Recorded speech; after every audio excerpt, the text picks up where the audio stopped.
복된 주일 아침 예배에 잘 오셨습니다. 우리 다 함께 부르신 곳에서 찬양하며 하나님 앞에 예배드리겠습니다.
하나님 아버지, 이 찬양의 가사처럼 우리에게 주어진 환경과 상황이 어떠하든지 오늘은 복된 주일 하나님을 예배하는 날, 하나님 앞에 예배하고자 하나님의 택한 백성들이 나왔습니다. 우리 예배를 하늘의 하나님께서 기쁘게 받으시고 축복하여 주옵시며 또 예배를 통하여 하나님께 영광이 되고 또한 오늘 살아갈 수 있는 삶의 힘과 능력과 은혜를 드리는 예배가 되게 인도하여 주옵소서. 우리 주 예수 그리스도 이름으로 간절히 기원하옵나이다. 아멘. 전능하사 천지를 만드신 하나님 아버지를 내가 믿사오며 그 외아들 우리 주 예수 그리스도를 믿사오니 이는 성령으로 잉태하사 동정녀 마리아에게 나시고 본디오 빌라도에게 고난을 받아사 십자가에 못 박혀 죽으시고 장사한 지 사흘 만에 죽은 자 가운데서 다시 살아나시며 하늘에 오르사 전능하신 하나님 우편에 앉아 계시다가 죄리로서 산 자와 죽은 자를 심판하러 오시리라. 성령을 믿사오며 거룩한 공예와 성도가 서로 교통하는 것과 죄를 사하여 주시는 것과 몸이 다시 사는 것과 영원히 사는 것을 믿사옵나이다. 아멘. 우리 다 함께 생명의 찬양 78장 모든 영광을 하나님께 찬양하겠습니다. 생명의 찬양 78장입니다.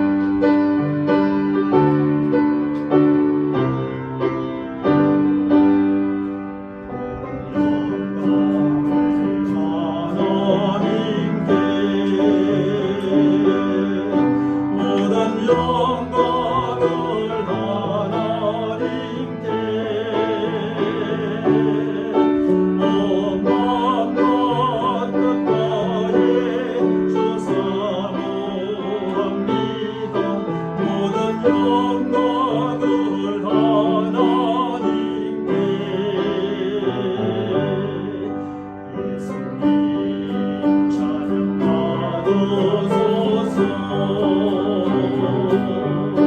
예수님 찬양 받으소서. 제사했네 우리의 성령 드셨네. 예수님 찬양 받으소서.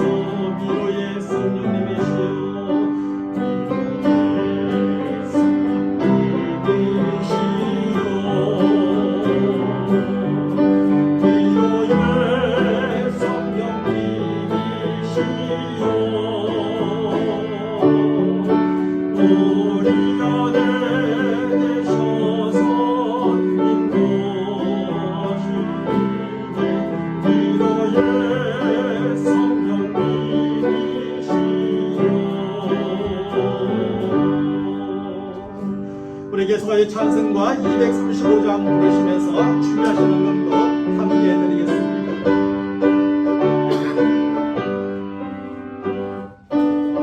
즐거운 우리 집 밝고 거룩한 천국에 거룩한 백성들 거기서 영원히 영광에 살겠네. 거기서 기쁘고 즐거운 집에서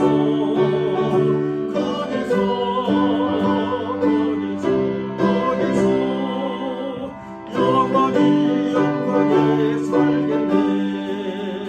약속한 우리의 친구는 건강한 거지에 올라가 거룩한 주님의 보좌 장미로 영원히 즐기네. 거기서 기쁘고 즐거운 집에서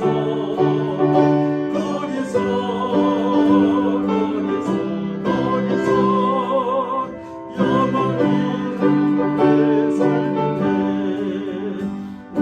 우리를 구하신 주님도 거룩한 거기에 계시니 우리도 이 세상 거를 내니 주님과 영원히 살겠네.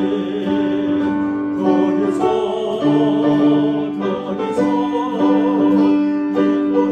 기쁘고 즐거운 집에서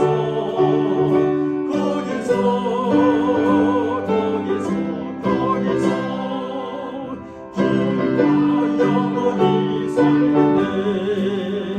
우리의 일생이 끝나면 영원히 즐거운 곳에서 거룩한 아버지 모시며 기쁘고 즐겁게 살겠네. 거기서 기쁘고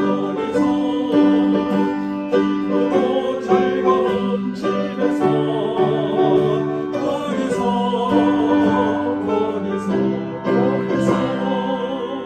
기쁘고 즐겁게 살겠네.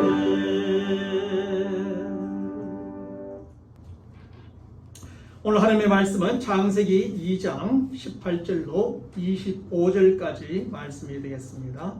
창세기 2장 18절로 25절까지 말씀을 제가 여러분들에게 봉독해 드리겠습니다.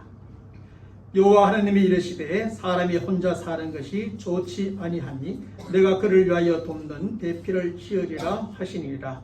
여호와 하나님이 흙으로 각종 들짐승과 공중의 각종 새를 지으시고 아담이 무엇이라고 부르나 보시려고 그것들을 그에게로 이끌어 가시니 아담이 각 생물을 부르는 것이 곧 그 이름이 되었더라. 아담이 모든 가축과 공중의 새와 들의 모든 짐승의 이름을 주니라. 아담이 돕는 배필이 없었으므로 여호와 하나님이 아담을 깊이 잠들게 하시니 잠들매 그가 그 갈빗대 하늘을 취하고 살로 대신 채우시고 여호와 하나님이 아담에게서 취하신 그 갈빗대로 여자를 만드시고 그를 아담에게로 이끌어 오시니 아담이 이르되 이는 내 뼈 중에 뼈요 살 중에 살이라.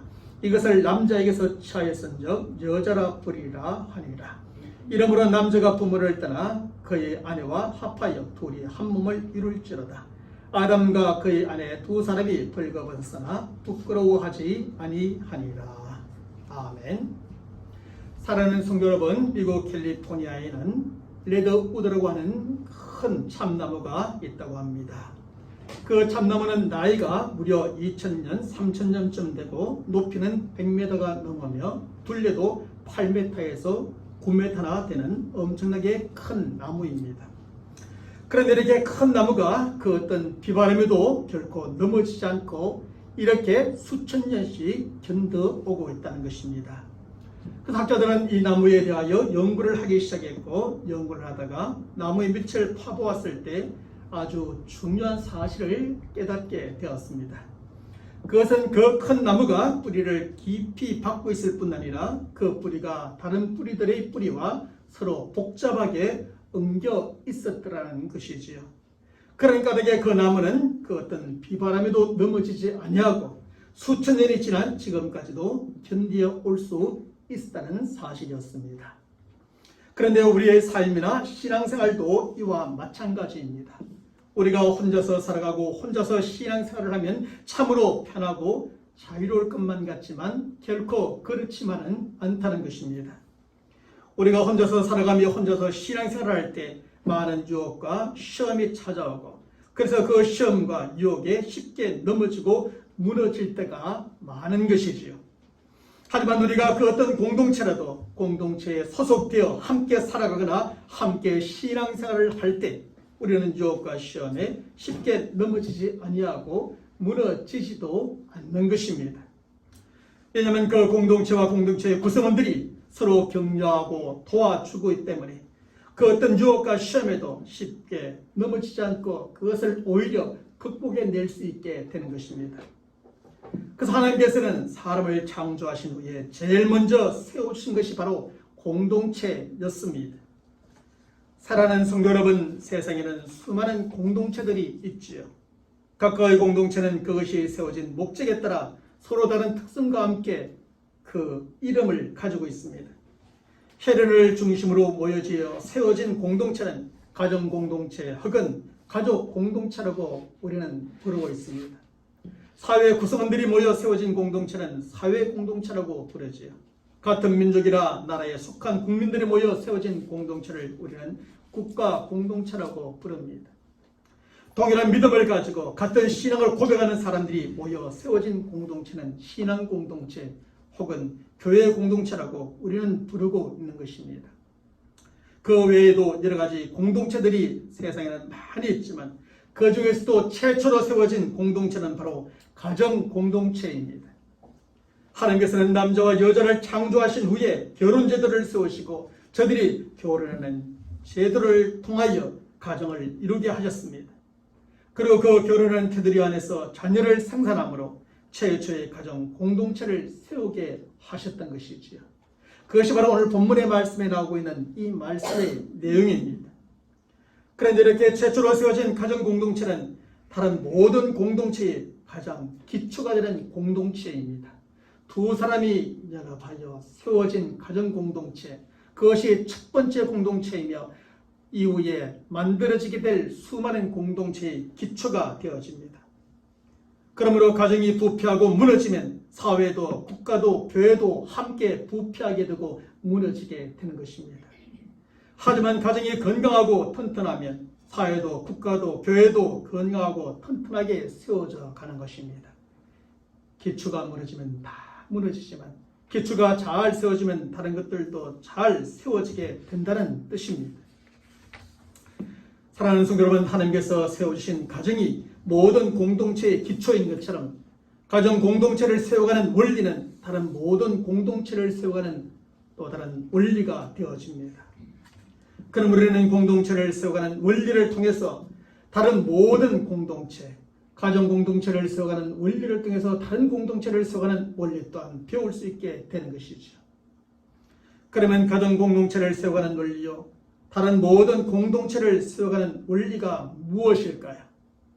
첫째로 공동체는 서로의 관계를 통해서 세워져 간다는 것입니다. 성경은 오늘 본문 18절의 말씀에서 하나님께서 좋지 않게 여기신 것이 있다고 가르쳐 줍니다. 그것이 무엇입니까? 그것은 바로 사람이 혼자 사는 것이라, 곧 혼자 외롭게 사는 것을 하나님이 좋게 여기지 않았다고 말합니다. 아담을 창조하신 하나님은 그가 혼자 외롭게 사는 것을 좋지 않게 여기셨던 것입니다. 그 하나님은 혼자 외롭게 살아가는 아담을 위해 하와를 지어주심으로 함께 살아가게 하셨습니다. 그리고 창세기 1장 28절의 말씀에서 저들에게 복을 주시며 무엇이라고 명령하십니까? 생육하고 번성하여 땅에 충만하라고 명령하셨습니다. 다시 말하면 두 사람이 자녀를 낳고 그 자녀를 통해 가정과 가문을 계속하여 이어가라고 하시는 말씀입니다. 하나님께서 이렇게 세워주신 가정 공동체를 볼 때 공동체는 먼저 다른 사람과의 관계를 통해서 이루어지는 것임을 깨닫게 됩니다. 가정 공동체는 단 한 사람으로는 결코 이루어질 수 없는 공동체이지요.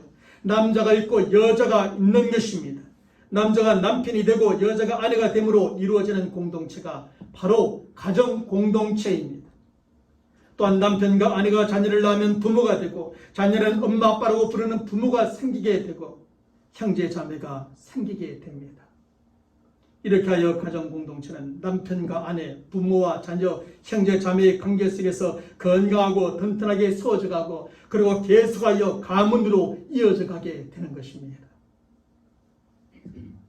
그래서 에디서 셰프는 가정에 대하여 6가지로 정의를 내려주고 있습니다. 가정이 어떤 기능을 하는가라는 것입니다. 첫째로 가정은 인간이 태어나서 성장하는 곳이다 라고 말합니다. 둘째로 가정은 가족들의 피난처요 보금자리라고 말합니다. 지치고 피곤할 때 힘들 때 가정 속에서 가족들은 쉼을 얻을 수 있고 잠시 피할 수 있다는 것이지. 셋째로 가정은 인간 생활에서 가장 귀중한 것들을 가장 많이 저장하게 되는 기억의 박물관이라고 말합니다. 우리 사람의 기억 속에 가장 많은 것은 지난 어린 시절부터 자라오면서 겪었던 가정에 대한 일들이 대부분이라고 말합니다. 그만큼 가정은 모든 사람들에게 필요한 기억을 가장 많이 저장해 두고 있습니다. 넷째로 가정은 문화를 창조하는 중심지라는 겁니다.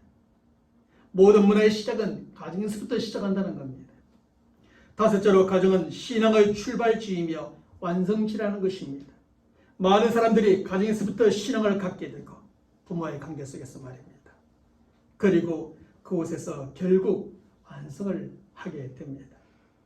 마지막 여섯째로 가정은 영원한 인간관계가 형성되고 출발하는 곳이다라고 말해줍니다. 결국 우리는 가정 공동체를 통하여 끊을 수 없는 행복한 가족 관계를 형성하게 되는 것입니다. 그리고 그 안에서 또 다른 사람들과의 좋은 관계를 맺는 법을 우리는 가정 안에서 배우게 됩니다.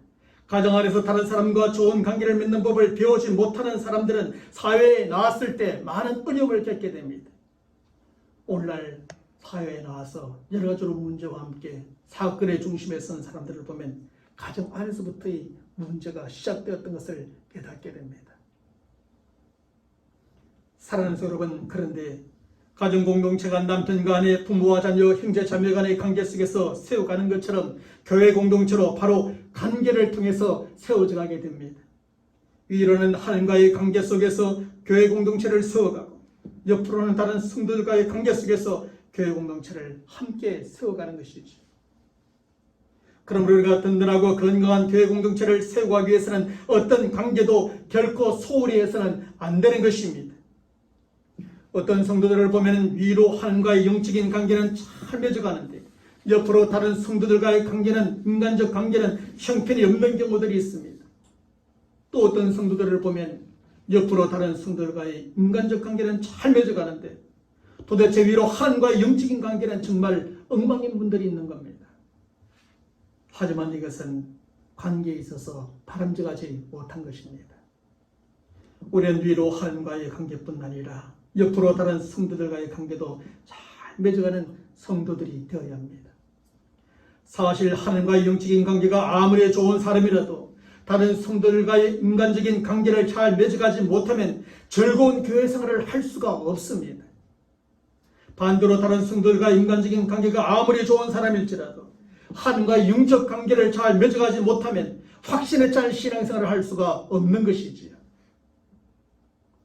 그러므로 우리가 확신에 찬 신앙생활과 즐거운 교회 생활을 하기 위해서는 어느 한쪽이라도 결코 포기할 수가 없는 관계입니다. 우리는 교회 생활 속에서 하나님과의 좋은 신앙적인 관계를 맺어야 하고 다른 성도들과의 좋은 인간적인 관계를 함께 맺어가야 하는 겁니다. 사랑하는 여러분, 우리의 관계가 이렇게 좋은 관계로 맺어지면 우리의 교회 공동체는 더욱 든든하고 건강한 공동체로 세워져 가게 되는 겁니다. 그러면 사탄이나 마귀나 이단의 그 어떤 공격이나 유혹에도 결코 깨어지지 않는 우리의 관계요, 흔들리지 않는 우리의 교회 공동체가 되어지겠지요. 그리고 우리는 서로의 관계 속에서 그 공동체 안에서 마냥 행복한 신앙생활이요, 즐거운 교회 생활을 하게 될 줄로 믿습니다. 하나님과 위로 좋은 관계를 맺어가시고 다른 성도들과 함께 좋은 인간적인 관계를 맺어가는 우리 모두가 되기를 간절히 축원합니다. 둘째로, 공동체는 서로의 역할을 통해서 세워져 간다는 겁니다. 하나님께서 사람을 창조하실 때 남자면 남자, 여자만 여자만을 창조하지 않으셨습니다. 성경은 창세기 1장 27절의 말씀에서 남자와 여자를 창조하셨다고 분명하게 기록해 주고 있습니다. 이러한 사실은 남자와 여자가 동일하게 하나님의 형상을 따라 취함을 받은 존재이지만 저들에게는 서로 다른 차이점이 있음을 말해주고자 하는 것입니다. 그것이 무엇일까요? 그것은 남자는 남자로서의 성향과 역할이 있고 여자는 여자로서의 다른 성향과 역할이 있다는 것입니다. 만약에 남자와 여자가 똑같은 성향과 똑같은 역할이 있다고 하면 남자와 여자를 따로 만들 필요가 없지요. 그냥 사람을 만들면 되는 겁니다. 그런데 하나님께서 남자와 여자를 구별하여 창조하셨다는 것은 분명한 남자는 남자로서의 성향과 역할, 여자는 여자로서의 성향과 역할을 주시고 만드신 겁니다. 사실 남자와 여자는 분명히 다른 서로의 성향을 가지고 있습니다. 그것을 다움으로 구별해 볼 수 있는데 남자에게는 남자다움이 있는 것이고 여자에게는 여자다움이 있는 것입니다. 그런데 요즘에는 이러한 다움이 없는 남자들과 여자들이 참으로 많습니다. 모습이나 말이나 행동에 있어서 남자다움이 없는 남자들이 많고 여자다움이 없는 여자들도 참으로 많습니다. 그래서 보면 남자에게는 남자인데 남자인지 여자인지 헷갈립니다. 보기면 여자 같은데 도대체 여자인지 남자인지 알 수가 없습니다. 남자 같은 사람이 여자이고 여자 같은 사람이 남자인 경우들이 참으로 많았습니다. 이처럼 오늘날에는 남자다움과 여자다움의 성향의 차이가 점점 사라져가고 있습니다. 이러한 때 남자는 남자다움을, 여자는 여자다움을 회복해야 합니다. 왜냐하면 하나님께서는 남자와 여자를 그렇게 따로 구별하여 창조하셨기 때문입니다. 다음으로 남자는 남자로서의 고유한 역할이 있고 여자는 여자로서의 고유한 역할이 있는 것입니다. 물론 요즘의 시대가 너무나 복잡하고 다양해져서 모든 일들을 딱 잘라서 이것은 남자가 해야 될 역할, 이것은 여자가 해야 될 역할이라고 할 수는 없겠지만 남자나 여자나 누구나 공감할 수 있는 남자와 여자의 고유한 역할이 따로 있는 겁니다. 예를 들면 열심히 일해서 가족을 먹이고 살리는 노동의 1차적인 책임, 1차적인 역할은 남자에게 있는 것입니다. 그리고 아이를 잉태하고 낳고 돌보고 기르는 양육의 1차적인 역할은 여자에게 있는 것입니다. 그러므로 남자가 노동의 1차적인 역할을 아내에게 모두 떠맡기는 것은 바람직하지 않습니다. 그리고 여자가 양육의 1차적인 양육의 책임을 남편에게 모두 떠맡기는 것도 바람직하지 않습니다. 이것은 논리적인 면에서 여러분들에게 말씀드리는 것입니다. 특별한 상황과 특별한 환경 가운데 그럴 수도 있지만 1차적인 역할, 1차적인 책임이 각각에게 있다는 것입니다. 사랑하는 여러분, 우리는 가정 공동체에서 우리 각자에게 맡겨진 본연의 역할에 충실해야 합니다. 남편은 남편으로서, 아내는 아내로서 각자에게 주어진 남편과 아내의 고유한 역할에 먼저 충실해야 합니다. 이렇게 할 때 우리 가정 공동체는 튼튼하고 건강한 공동체로 잘 세워져 가게 되는 것입니다. 그리고 남편과 아내, 온 가족이 그 안에서 행복하고 즐거운 가정생활을 해나갈 수 있게 되는 것이죠. 이와 같이 우리는 교회 공동체 안에서도 우리 각자에게 맡겨진 본연의 역할을 또한 잘 감당해야 합니다. 목사는 목사, 장로는 장로, 권사는 권사, 집사는 집사의 역할이 있고 그 역할을 잘 감당해야 하는 것이지. 이렇게 직임을 맡고도 그 역할을 잘 감당하지 못하면 결국 공동체는 잘 세워져 갈 수 없습니다. 그러나 각자가 맡은 그 역할을 잘 감당하기만 하면 우리의 교회 공동체도 든든하고 건강한 공동체로 잘 세워져 가게 될 겁니다. 그리고 우리는 교회 안에서 행복한 신앙생활이요 즐거운 교회 생활을 해나가는 성도들이 될 것입니다. 뿐만 아니라 교회를 넘어뜨리고 성도들을 시험하여 넘어지게 하고자 하는 사탄이나 마귀나 이단의 어떤 공격이나 유혹에도 결코 흔들리지 않는 우리의 교회 공동체가 될 줄로 믿습니다. 셋째로, 공동체는 서로의 도움을 통해서 세워져 간다는 것입니다. 오늘 본문 18절의 말씀에서 하나님은 아담을 위하여 돕는 배필을 지으리라고 말씀하셨습니다. 여기서 돕는 배필은 영어로 헬프를 말하죠. 곧 돕는 자를 말합니다. 그러므로 아내인 하와는 남편인 아담을 돕는 자로 시험을 받았다는 것입니다. 그렇다고 아내만 남편을 돕는 자로 시험을 받았고 남편은 아내를 돕지 않아도 된다는 말은 결코 아닙니다. 아내는 남편에 비하여 더 열등하거나 낮은 위치와 지위에 있다는 뜻은 더더욱 아닙니다. 어떤 남자들은 아내에 대하기를 마치 저 아래 것을 대하듯 하는데 그것은 성경적이지 않고 하나님께서 사람을 지으신 뜻에도 합당한 태도가 아닙니다. 오늘 보면 23절의 말씀에서 아담이 하나님께서 지어주신 하와를 처음 보았을 때 고백하였던 고백이 무엇입니까? 이는 내 뼈 중에 뼈요 살 중에 살이라고 고백하므로 하나님께서 여자를 대단히 존귀한 존재로 지어주었고 처음 하와를 보았을 때 아담은 그렇게 존귀한 존재로 하와를 여겼던 겁니다. 내 뼈 중에 뼈요 살 중에 살이라. 자기 생명보다 귀하고 존귀한 존재로 하와를 여긴 겁니다. 그러므로 아내는 남편을 돕는 배필로 잘 돕고 남편은 아내를 이렇게 존귀한 존재로 여기며 살아가야 합니다. 비록 남편과 아내의 역할이 각각 따로 있지만 서로가 서로를 돕는 배필로 서로 도우며 살아가야 하는 것입니다. 이미 말씀드린 대로 노동의 1차적인 책임이 남편에게 있지만 아내가 그것에 도움을 줄 수 있다면 도와야 하는 것이지요. 양육의 1차적인 책임이 아내에게 있는 것이지만 남편이 또한 그것에 도움을 줄 수 있다면 도와주어야 하는 것입니다. 또한 남편은 아내를, 아내는 남편을 서로 존중히 여기고 온 가족이 서로를 존중히 여겨주어야 합니다. 사실 가정에서 남편과 아내가 서로 도와주지 않고 온 가족이 서로 도와주지 않는데 이 세상 어디에서 그 누가 도와주겠습니까? 가정에서 남편과 아내가 서로 존중해 주지 아니하고 온 가족이 서로 존중하지 않는데 이 세상 어디에서 누가 우리 가정, 우리 남편, 우리 아내, 우리 자녀들을 존중히 여겨주겠습니까? 가정에서부터 시작되어져야 하는 것입니다. 이솝 이야기에 보면 세 마리의 소와 사자라는 제목의 이야기가 있습니다.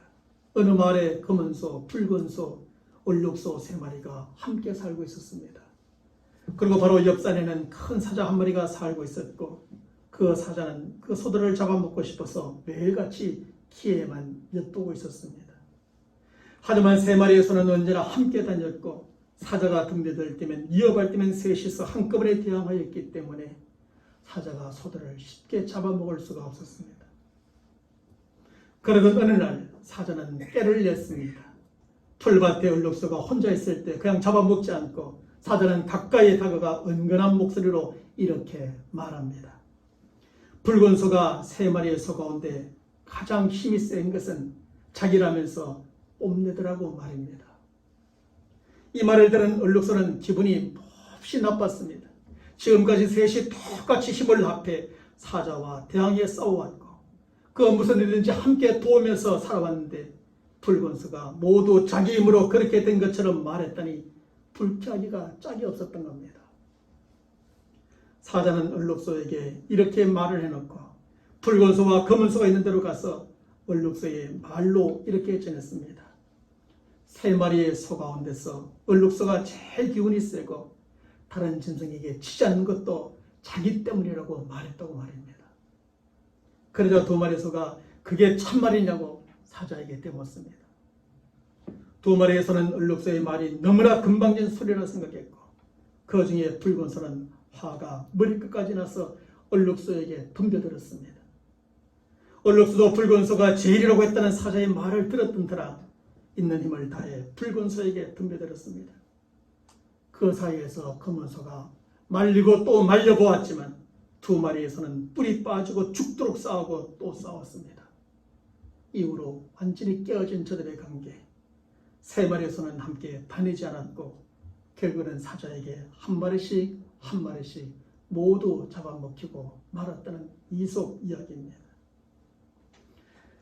사랑하는 성도 여러분, 이것은 우리가 공동의 목표를 갖고 서로 믿고 도우며 살아갈 때 더 큰 힘을 발휘하게 된다는 겁니다. 그리고 이것은 우리의 가정생활과 교회생활에도 그대로 적용될 수 있는 아주 교훈적인 이야기이지요. 가정에 속해 있는 모든 가족들이 서로 도움으로 가정 공동체가 행복한 가족으로 세워져 갈 수 있는 겁니다. 이처럼 우리의 교회 공동체 안에 있는 모든 성도들도 서로 도움으로 건강하고 든든한 교회 공동체를 세워갈 수 있는 것이죠. 사실 이 세상에는 그 어떤 도움이 필요 없을 만큼 넉넉한 사람도 없고 그 어떤 도움도 줄 수 없을 만큼 부족한 사람도 없습니다. 우리가 서로 돕기도 하고 도움을 받기도 하며 가정생활과 교회생활을 할 때 우리는 우리의 가정 공동체와 교회 공동체를 더 행복하고 건강한 공동체로 세워갈 수 있는 겁니다. 특별히 우리가 교회 안에서 서로 도와줄 때 사탄이나 마귀나 이단의 그 어떤 공격이나 유혹에도 결코 흔들리지 않는 우리의 교회 공동체가 되어지는 것입니다. 사랑하는 여러분, 나만 잘했고 나만 잘났고 나만 높고 나만 할 수 있다는 것이 아니라 우리는 함께 해야 합니다. 서로 도와야 합니다. 누군가 부족하면 도와고 누가 넘치면 또 다른 사람을 도와주면서 서로 도우며 나아갈 때 우리의 가정 안에서부터 시작하여 교회에서도 사회에서도 우리 모두는 즐겁고 행복한 삶을 살아가게 될 것입니다. 마지막 네 번째로 공동체는 서로의 연합을 통하여 세워져 간다는 것입니다. 하나님께서 교회 가정 공동체를 세워주시면서 마지막으로 부탁하신 말씀은 연합하라는 것이었습니다. 오늘 본문 24절의 말씀에서 하나님께서는 이러므로 남자가 부모를 떠나 그 아내와 연합하여 둘이 한 몸을 이룰지로다 라고 말씀하십니다. 최초의 가정 공동체 가운데 부부가 서로 연합을 이루라는 것입니다. 이것은 가정 공동체를 세우는 마지막 원리로 남자와 여자가 서로 연합해야 한다는 뜻이죠. 그리고 여기서 남편과 아내가 서로 연합한다는 것은 단순히 육체적인 연합만을 의미하는 것이 아닙니다. 이것은 육체적인 면과 함께 정신적인 면과 영적인 면에서의 연합을 이루는 것까지 포함합니다. 가정에서 남편과 아내가 이렇게 서로 연합을 이루고 부모와 자녀가 서로 연합을 이룰 때 정말 행복한 가정 공동체를 세워갈 수 있게 됩니다. 모두가 뿔뿔이 나누어지면 행복할 수가 없습니다. 가정이라고 하는 그 공동체의 테두리 안에서 각자가 각자의 일만 서로 생각하고 나누어지면 모두가 불행해집니다. 가정이 그러한 것처럼 교회도 마찬가지입니다. 사랑스러운 가정 공동체가 가족 간의 연합을 통해서 행복한 공동체를 세워갈 수 있고, 교회 공동체도 성도들 간의 연합을 통해서 건강한 공동체가 세워지게 됩니다. 교회 공동체도 성도들의 서로 간의 연합을 통해 건강한 교회로 세워져 가게 되는 것이죠. 그래서 연구가 쏙다면은 지푸라기가 많으면 코끼리도 묶을 수 있다는 격언이 있습니다. 비록 지푸라기 하나하나의 힘은 너무나 약하지만 서로 하나로 연합하면 코끼리까지도 묶을 수 있는 엄청난 힘을 낼 수 있다는 것입니다. 그러므로 우리 한 사람 한 사람이 강한 성도가 되는 것도 꼭 필요하지만 서로 연합함으로 더욱더 강한 힘을 내는 가정의 식구들이요, 그리고 우리 성도들이 되어야 합니다. 독일의 대품들가인 킬크는 말하기를, 사람이 사람다운 것은 사람과 사람의 연합이 있다고 말해줍니다. 하지만 오늘날 이 시대는 점점 더 경쟁하고 질투하며 대립하는 시대가 되어가고 있습니다. 그래서 경쟁심은 점점 더 높아가지만 연합의 정신은 점점 더 결핍되어가고 있습니다. 사람과 사람 사이, 단체와 단체 사이에 보이지 않는 담들이 너무나 높아져만 가고 있는 것입니다. 식구들 안에서조차도 그러한데 교회에서나 사회 속에서는 얼마나 더 그러하겠습니까? 그래서 이러한 시대에, 이러한 세상에서 살아가는 것이 너무나 힘들고 너무나 메마릅니다. 하지만 우리 성도들의 가정과 하나님의 교회는 이 세상과 달라야 한다는 것이죠. 하나님의 말씀대로 서로가 연합함으로 행복한 가정 공동체를 이루고 건강한 교회를 세워가야 합니다. 그러면 가정 안에서 행복한 삶을 살아가고 교회 안에서 건강한 신앙생활을 하는 우리 모든 성도들이 될 것입니다. 사랑하는 성도 여러분, 사람은 혼자서 모든 것을 하려 하지만 하나님께서 사람이 혼자 살아가고 혼자 모든 것을 하는 것을 그렇게 기뻐하지 않습니다. 하나님께서는 무엇을 하든지 함께하는 것을 그렇게 좋아하셨고 또 그렇게 함께 하라고 가르쳐 주십니다. 그래서 천지 만물을 창조하실 때 우리가 이미 살펴보았던 것처럼 성부 하나님, 성자 하나님, 성령 하나님께서 함께 하심으로 천지 만물을 창조하셨죠.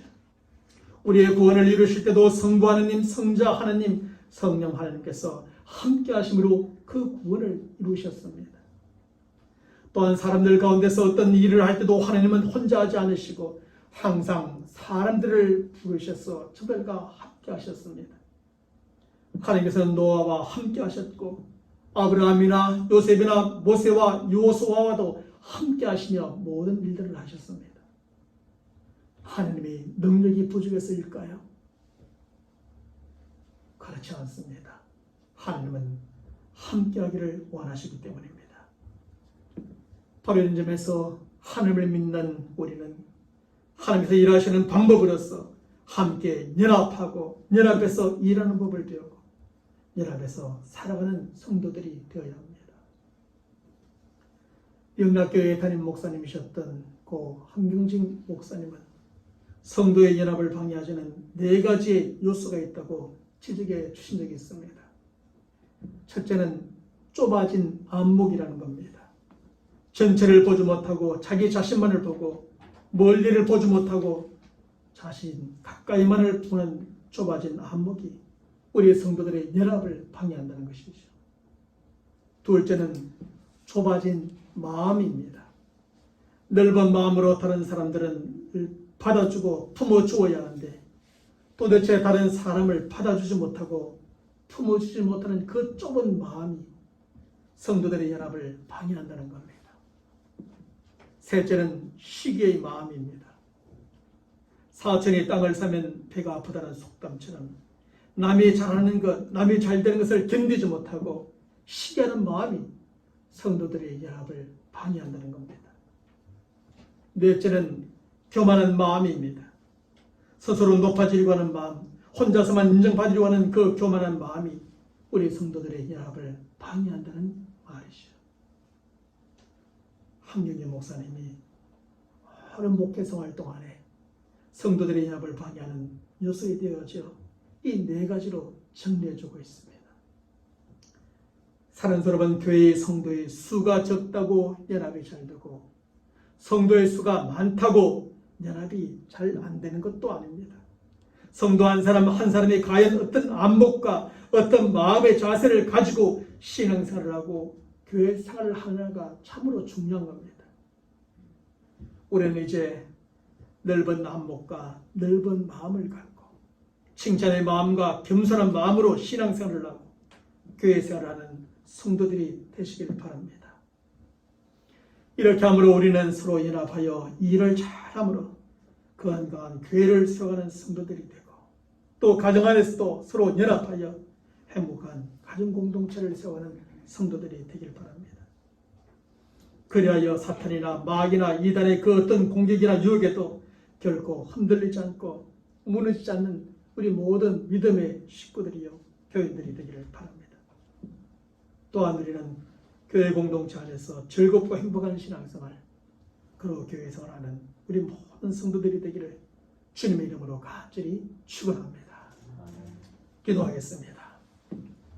하나님 아버지, 오늘 말씀을 통하여 하나님 우리에게 공동체를 세우셔서 가정을 이루게 하시고 또 자녀들을 낳고 후손을 보게 하심으로 가문을 이루게 하시며 또 가정 공동체가 확장되어져서 교회 공동체가 되어지고 사회 공동체가 되고 국가 공동체를 이루가 사람의 세상 가운데서 하나님이 주신 모든 은혜와 축복들을 누리며 살게 하셨음을 감사합니다.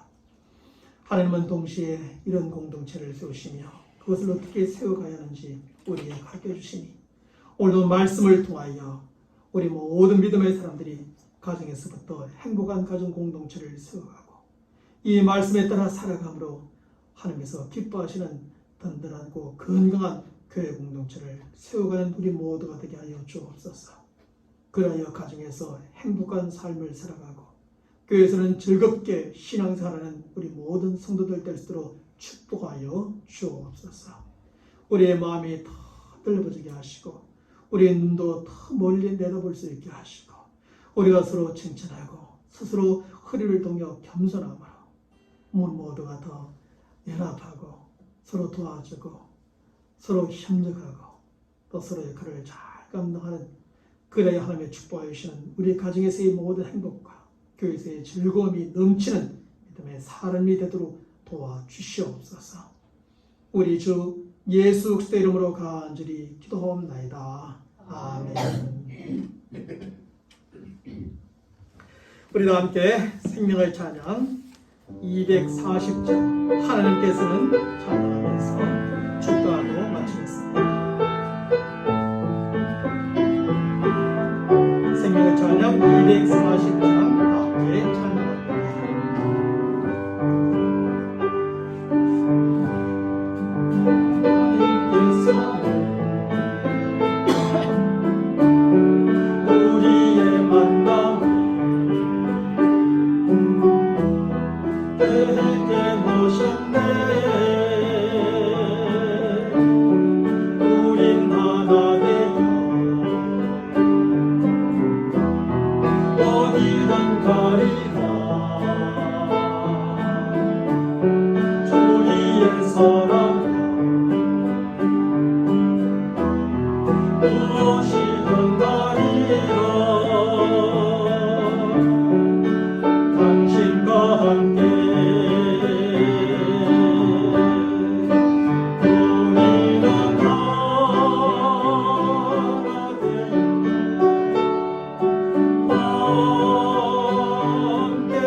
하나님께서는 우리의 만남을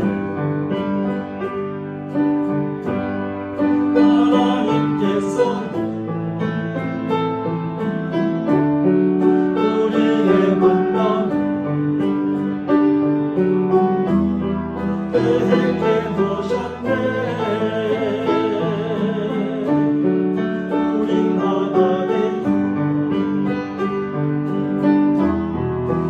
우리는 가리라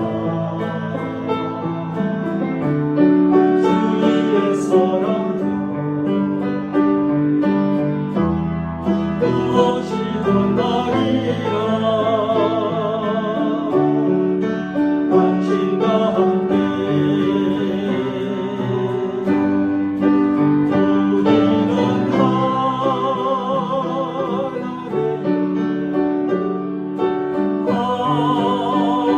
함께 걷네 안 놀라고 오직 사랑 안에서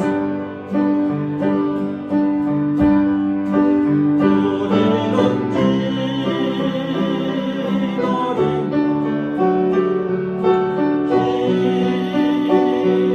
기도하네 우리의 삶의